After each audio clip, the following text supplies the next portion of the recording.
listeners, welcome to Making Space, a Diversity Dialogue, a biweekly podcast where a guest host and I will discuss socially sensitive topics and answer questions around those cultures, ethnicities, and identities. We have some bonus content for you folks this week. Tarleton State University's Office of Diversity and Inclusion and International Programs hosted an in-person diversity dialogue on campus. Their topic was chosen in honor of Black History Month and speaks to the lost ancestry of African American individuals, specifically caused by the slave trade. Now I hope you enjoy this live recording of the diversity dialogue.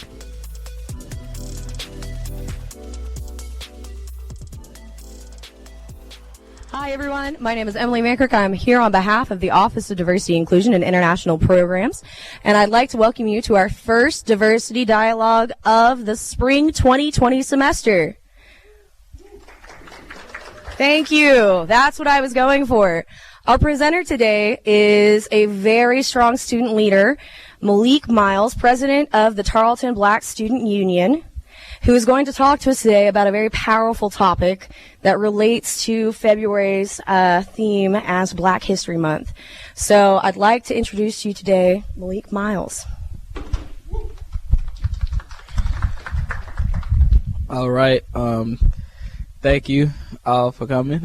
So today I'm going to be going over the lost ancestry, which is basically African Americans' forgotten ancestry in connection to Africa. So this is a sort of point within African American history that's not really highlighted on, that as African Americans we really don't have a connection or a tie to the continent. We don't remember our original religious customs, spiritual customs, our history, as opposed to because of the slave trade that happened years ago.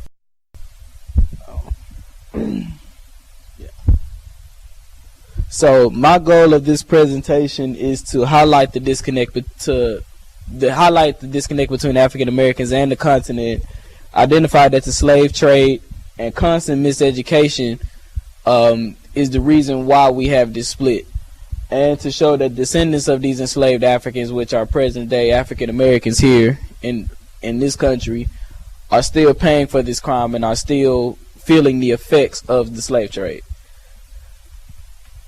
So I want to kind of give you a background origin of the slave trade. So this is not really highlighted upon, but the reason why the slave trade even happened was because of Pope Nicholas V, who issued his Doom de Veres, which basically, this Doom de Veres was basically saying that it is okay for the Portuguese to go and enslave anyone who they deem as a pagan, basically meaning anyone who is not Christian or who is not Catholic.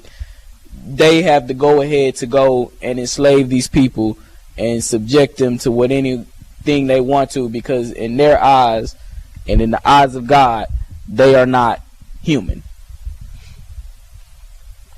So I wanted to sort of highlight the legacy of slavery. So the first ship of enslaved Africans came on the 1619 in Jamestown. This is the first time that African Americans arrived here in North America. Slavery did not officially end in the Americas until 1865, and even later, because of the simple reason that's why we celebrate Juneteenth, because even after this day there were still people who did not know they were free. Even then, not everyone was officially free, like I just said. So even after slavery, African Americans faced many other oppositions. So like Jim Crow, which is, I like to commonly call it apartheid, because that's basically what it was. Mass incarceration, police genocide, school to prison pipeline, redlining, and mass incarceration, gentrification. So basically all of these things. Apartheid was basically segregation. They basically, I don't know if you all saw all of the old pictures of whites can drink here and whites can come here and blacks can go here and blacks can go there. So that's apartheid. That happened in South Africa as well. Gentrification is the act of moving into one's neighborhood and causing them to move out. That happened quite a bit within that era as well, and it's also happening now. I can say personally for myself that in Dallas, where I'm originally from, in South Dallas, that is heavily going on now. There's a lot of townhomes and things that are being built in neighborhoods that once were inhabited by black people. school to prison pipeline. It has been recorded and documented that the test that they take in 3rd grade basically lets them know whether this particular student is going to go to prison or not. So all of these things are still being in play and are still things that are constituted from slavery. The disconnect from Ancestry. So slavery has affected African Americans in many ways, but not commonly. So like I just said, one big one that is not highlighted is the disconnect from the continent. So our disconnect from the original religion that we once had, the original culture that we once had, and original history, the language that we even speak. Everything that we have now, this was not originally ours until the slave trade. What African Americans have done is created a new culture out of nothing, out of nowhere. African Americans has no idea of the culture that they once had, unless you go research. So African Americans really don't know what tribe they originally came from before the slave trade. They can't trace it unless you go, and I'll highlight this later on within the slide, but it's not really common knowledge amongst African Americans. And so historical evidence of this disconnect, I would say one is forbidding them to learn how to read. That was one thing that the white European oppressors did within that era of time of oppression. They forbid those enslaved Africans from reading. They also restricted them from speaking in their own native tongue, and they also religious indoctrination. So what they did was they basically impressed a new religion upon themselves. So they cut them off from their language, cut them off from their own spiritual connection, and indoctrinated them with a new spiritual teaching. And also the slave codes were a big part of helping that as well, because the slave codes restricted them of doing many other things, from even connecting and talking with each other, and also using their artifacts and their cultural connections. Now currently there has been a search for that connection, and you can see it with African Americans in clothing, music from the continent, and spiritual teachings. What you can see now is more and more African Americans are starting to have that search and that drive for that connection. And I would say that it hit its height in 2018 after the film Black Panther came out. Across the nation, you saw African Americans embrace Africa like never before, that I personally haven't saw in my lifetime. Also with the music, Afrobeat, Afrofusion, and Afrowave has become a major genre within African American culture. You can go to if you can go and travel to any other college campus, this music is going to be prevalent within that African American culture, specifically on HBCU campuses. And these are some famous known artists within Afrobeat, Afrofusion, Afrowave, and there are many others. Ways African Americans can connect back to the continent. So one way is through a black-owned DNA company called African Ancestry, and this company was started by Dr. Gina, I can't think of her last name, and Dr. Rick Kittles.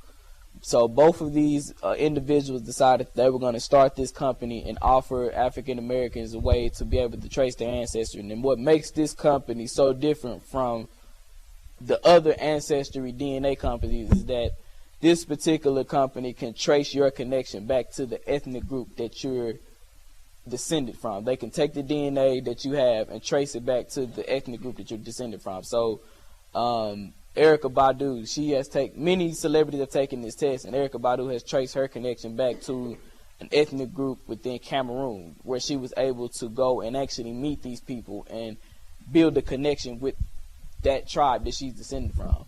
Another way is traveling to the continent. So Ghana and Nigeria is about to start this as well. So Ghana has this thing called the Year of Return that they do every year, where they allow people from across the African diaspora to come to the continent and experience the music, the culture, kind of see where some of the slave castles were, and many celebrities are championing that as well. So Boris Kujo is one who is also leading this as well, and Nigeria is getting ready to start doing this.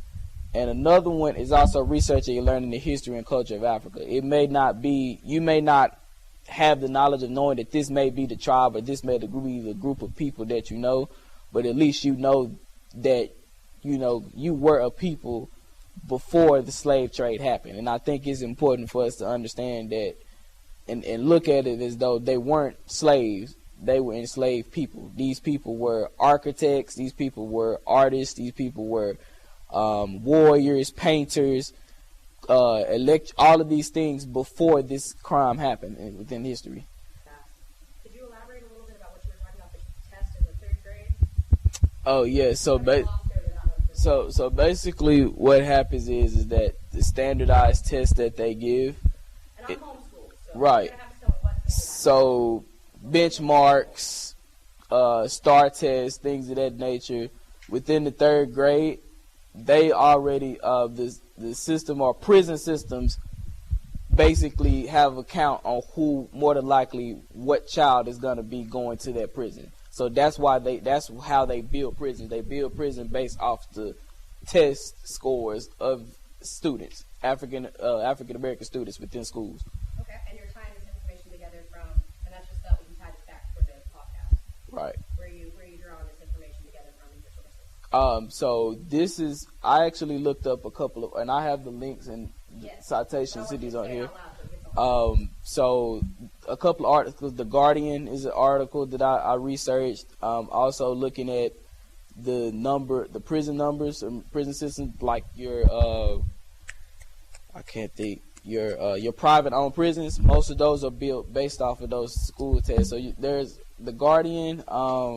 You can find on. I know I found the Black Atlanta. Isn't there a really great Netflix documentary? Yeah, the 13th is another one that basically kind of highlights that as well. No problem. Yeah, you did a great job. Can we get a hand from Malik, please? And I trust your citations. I just want to make sure we got that on air. Right, no problem. So, no problem at all. Did you turn it off or is it on still? Wonderful. So I just wanted to mention that all of this, the presentation portion at least, is being recorded for a new podcast that's being released by the Tarleton radio station in collaboration with ODI IP. Let me not forget the last 2 letters of our name now. It's going to be titled Making Space, a Diversity Dialogue. And it's a wonderful new collaboration that you can find on Spotify and anywhere else you listen to podcasts. So the first episode should be releasing soon. Should have already released. Yes. The first episode is all LGBTQ+. So it's kind of the same principle with Diversity Dialogue. If you're interested in speaking, get in contact with me or Tiburcio, and we'll see if we can fit you in. I do want to just restate that when we talk about the school-to-prison pipeline, a lot of times it's about the abuse of power from people who are intending potentially to do good, but intent actually do harm.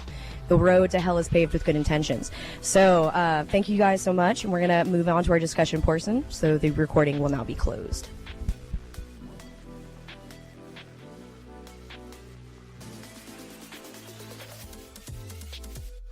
Thank you so much for listening to this bonus episode, and make sure you come back next week for another regular episode of Making Space, where Malik Miles and I will discuss police brutality within the Black community.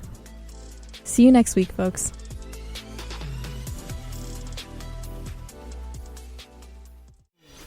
This has been a Tarleton Radio Network podcast with production from AJ Heyer and Taylor Welch. Find more great shows by searching Tarleton Radio Network wherever you get your podcasts.